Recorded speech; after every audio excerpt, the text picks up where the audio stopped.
Hello student. पिछले video में मैंने आपको बताया था कि फलन के कौन कौन से प्रकार होते हैं जो कक्षा 12 में आपको पढ़ने होते हैं, कक्षा 12 यूपी बोर्ड और सीबीएसई बोर्ड दोनों में। तो उसमें आपको मैंने बताया था आच्छादक, एकेकी, अंतःक्षेपी, बहुएक, यानी कि आपको ऑनटू मैपिंग क्या होती है, इनटू मैपिंग क्या होती है, वन वन क्या होता है और मैनी वन क्या होता है, इन सब के बारे में बताया था। तो जिन लोगों ने वो वीडियो नहीं देखा है पहले अच्छे से उसको देख लें, समझ लें। उसी के आधार पर हम लोग आज कुछ क्वेश्चन सॉल्व करना सीखेंगे। तो ये आपकी एक्सरसाइज एनसीईआरटी की 1.2 है। तो अभी तो मैं एक्सरसाइज का क्वेश्चन नहीं ले रहा हूँ, अभी मैं आपको कुछ सरल से उदाहरण दे रहा हूँ जिसको आपको समझने में आसानी होगी कि कैसे सिद्ध किया जाता है कि कोई फलन, कोई प्रतिचित्रण एकेकी है कि नहीं, आच्छादक है कि नहीं। ये ध्यान रखिएगा, आपको जांच करनी होती है एकेकी और आच्छादक की। अगर एकेकी नहीं होगा तो ऑटोमेटिकली वो बहुएक हो जाएगा, और अगर आच्छादक नहीं होगा तो ऑटोमेटिकली वो अंतःक्षेपी हो जाएगा। ऐसे क्वेश्चन जिसमें जो कि त्रिकोणमिति पर आधारित होते हैं या ऐसे फलन जो बीजगणितीय नहीं होते हैं, वो प्रायः आप देखेंगे कि वो एकेकी नहीं होते हैं। आपको इसके लिए कुछ करना नहीं होता है, केवल आप उदाहरण देकर सिद्ध कर सकते हैं कि ये एकेकी नहीं बहुएक है। जैसे मैंने एक उदाहरण लिया है f(x) बराबर sin x। इसको मैं उदाहरण देकर सिद्ध करूंगा। जैसे x के ऐसे दो मान ले लीजिए, ऐसे दो कोण ले लीजिए जिसमें फलन का मान सेम आए। जैसे मैंने ले लिया 0, तो sin 0 का मान आप जानते हैं 0 होता है। फिर मैंने ले लिया पाई ले लिया, तो आप जानते हैं साइन पाई का मान भी क्या होता है 0। ऐसे ही आप 2 पाई, 3 पाई, 4 पाई, चाहे जितने भी कोण लें, इसके जो भी मल्टीपल होंगे पाई के, पाई 2 पाई, सबका मान 0 आएगा, सेम आता है। तो आप देखें x के कोई भी 2 या 2 से अधिक मान रखने पर फलन का, अगर फलन मतलब y का मान सेम आए, समझ जाओ ये एकेकी नहीं है। क्यों? क्योंकि यहाँ एक से अधिक अवयवों के प्रतिबिंब क्या बनेंगे, सेम बनेंगे। तो यहाँ पर केवल आपसे लिख देना है कि चूंकि कम से कम 2 अवयवों के, चूंकि कम से कम 2 अवयवों के प्रतिबिंब समान हैं, इसलिए फलन एकेकी नहीं है। आपने लिख दिया। तो जितने भी त्रिकोणमितीय फलन होते हैं नॉर्मली वो एकेकी नहीं होते हैं। ध्यान रखिएगा, किसी भी कोई भी फलन अगर एकेकी नहीं है तो इसका मतलब ये नहीं है कि वो कभी एकेकी हो ही नहीं सकता, उसको भी एकेकी बनाया जा सकता है।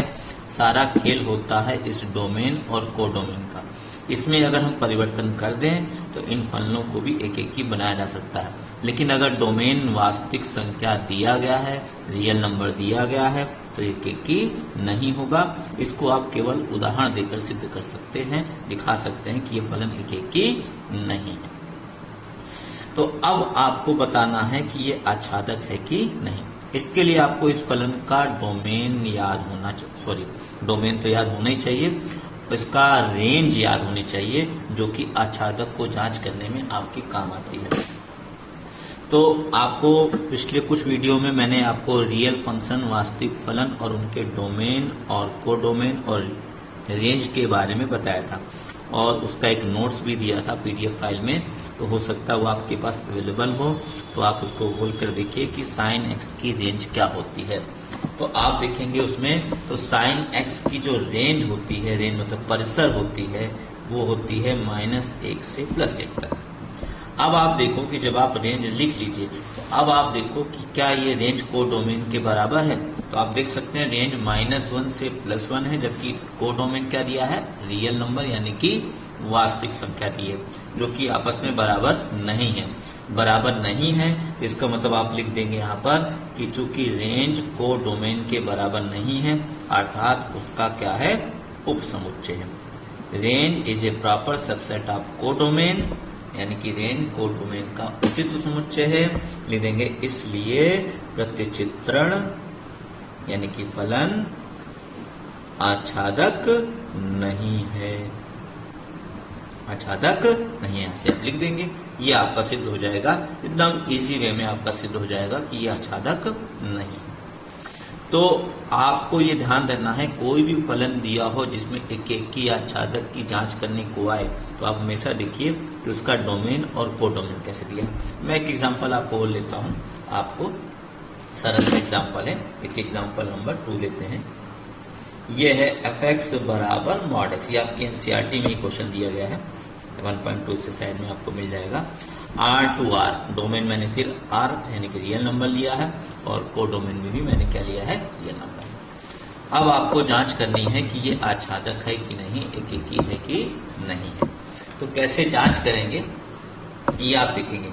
इसमें भी मैं उदाहरण दूंगा, जैसे मापांक फलन की खासियत होती है। अब इनकी खासियत यानी कि इनका गुण, इनकी परिभाषा आपको पता होगी तो आप देख सकते हैं। जैसे मापांक फलन की खासियत होती है कि उसमें धनात्मक संख्या रखी जाए तो धनात्मक आएगी और ऋणात्मक संख्या रखी जाए तो भी इसका मान धनात्मक आएगा।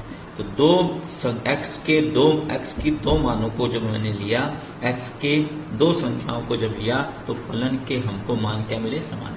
तो आपको ऐसा उदाहरण देना होता है जिसमें x के दो अलग अलग मानों को लेने पर फलन के मान क्या है, समान है। इससे सिद्ध हो जाता है कि इन दोनों अवयवों का प्रतिबिंब क्या है, समान है।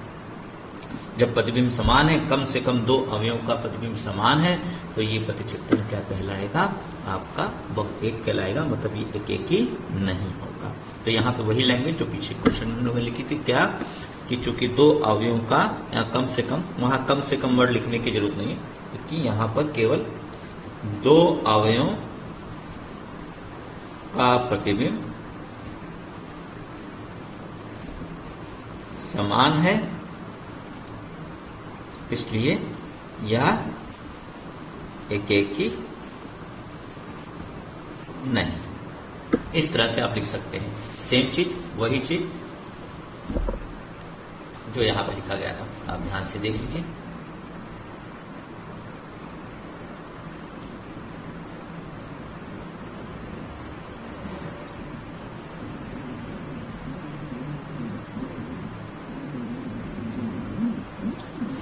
अब रही बात कि मापांक फलन आच्छादक है कि नहीं है।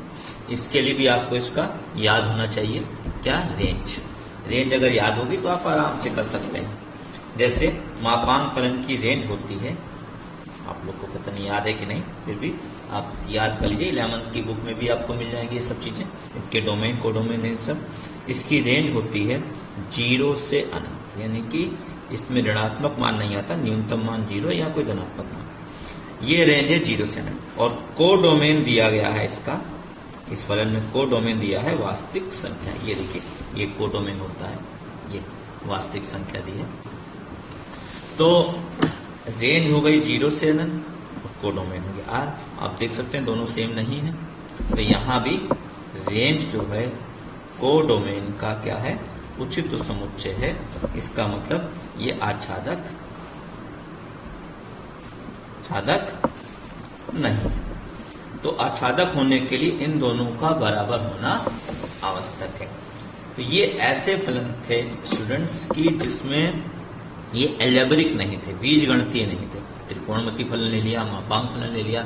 ऐसे ही आपका GIF आता है, ग्रेटेस्ट इंटीजर फंक्शन जिसको बोलते हैं कि महत्तम पूर्णांक फलन, उसमें भी आप ऐसे ही उदाहरण देकर बता सकते हैं कि ये एकेकी नहीं है और आपका वो आच्छादक भी नहीं होगा अगर कोडोमेन उसमें भी क्या दिया होगा, वास्तविक संख्या दी होगी। तो इस तरह से हम लोगों ने ऐसे दो उदाहरण देखे जो कि